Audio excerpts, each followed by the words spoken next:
ഇവരുടെ ഭരണപരിചയക്കുറവും മുഖ്യമന്ത്രിയുടെ ഒരു അതിവേഗതയും ബഹുദൂരവും വികസനത്തോടുള്ള വല്ലാത്ത താല്പര്യവും താനാണെല്ലാം താൻ തീരുമാനിച്ചാൽ ബാക്കിയുള്ളവർ അംഗീകരിച്ചു കൊള്ളുമെന്നുള്ള ഒരു അമിതമായ ആത്മവിശ്വാസവും മുഖ്യമന്ത്രിക്ക് ഉണ്ടായി.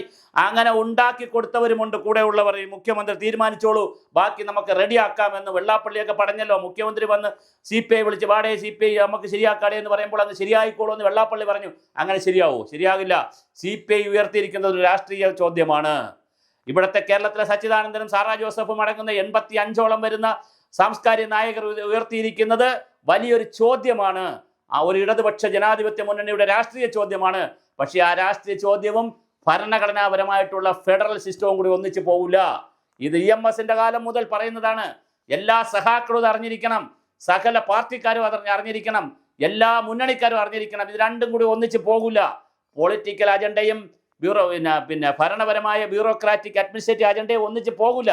ഇപ്പോൾ ഇവിടെ എന്ത് പറഞ്ഞിട്ടാണ് ഇവർ കത്തെഴുതുന്നത്? ഞങ്ങൾ അതിനകത്ത് സിലബസ് നടപ്പിലാക്കൂല, ഞങ്ങളുടെ സിലബസ് ഇപ്പോഴും നമ്മുടെ സിലബസ് ആണല്ലോ, SCERTയുടെ സിലബസ് ആണല്ലോ. നേരത്തെ NCERTയുടെ സിലബസ് ഫോളോ ചെയ്യണമെന്ന് SSA പോലുള്ള കാര്യങ്ങളിലൊക്കെ വന്നിട്ടും പല കാര്യങ്ങളിലും ഇങ്ങനെ കേന്ദ്രത്തിൽ നിർദ്ദേശം വന്നിട്ടും അതൊന്നും മാറ്റിവെച്ച് ഇവിടുത്തെ ഇന്ത്യൻ നോളജ് സിസ്റ്റത്തിലെ കേരളത്തിലെ കാര്യങ്ങളാണല്ലോ പഠിപ്പിക്കുന്നത്.